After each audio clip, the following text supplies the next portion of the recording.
Earthquakes have always been a terrifying phenomenon, and they've become more deadly as our cities have grown, with collapsing buildings posing one of the largest risks. Why do buildings collapse in an earthquake, and how can it be prevented? If you've watched a lot of disaster films, you might have the idea that building collapse is caused directly by the ground beneath them shaking violently or even splitting apart. But that's not really how it works.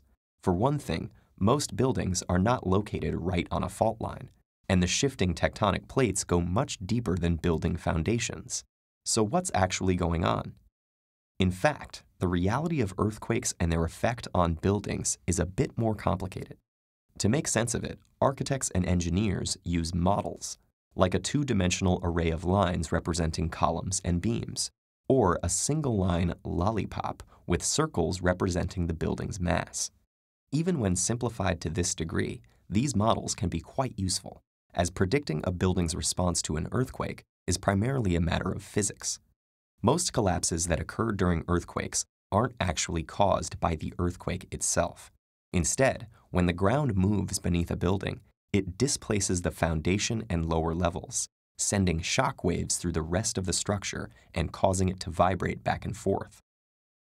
The strength of this oscillation depends on two main factors: the building's mass, which is concentrated at the bottom, and its stiffness, which is the force required to cause a certain amount of displacement. Along with the building's material type and the shape of its columns, stiffness is largely a matter of height. Shorter buildings tend to be stiffer and shift less, while taller buildings are more flexible. You might think that the solution is to build shorter buildings so that they shift as little as possible. But the 1985 Mexico City earthquake is a good example of why that's not the case. During the quake, many buildings between 6 and 15 stories tall collapsed. What's strange is that while shorter buildings nearby did keep standing, buildings taller than 15 stories were also less damaged. And the mid-sized buildings that collapsed were observed shaking far more violently than the earthquake itself. How is that possible? The answer has to do with something known as natural frequency. In an oscillating system, the frequency is how many back-and-forth movement cycles occur within a second. This is the inverse of the period, which is how many seconds it takes to complete one cycle. And a building's natural frequency, determined by its mass and stiffness, is the frequency that its vibrations will tend to cluster around. Increasing a building's mass slows down the rate at which it naturally vibrates, while increasing stiffness makes it vibrate faster. So in the equation representing their relationship, stiffness and natural frequency are proportional to one another, while mass and natural frequency are inversely proportional. What happened in Mexico City was an effect called resonance, where the frequency of the earthquake's seismic waves happened to match the natural frequency of the mid-sized buildings. Like a well-timed push on a swing set, each additional seismic wave amplified the building's vibration in its current direction, causing it to swing even further back, and so on, eventually reaching a far greater extent than the initial displacement.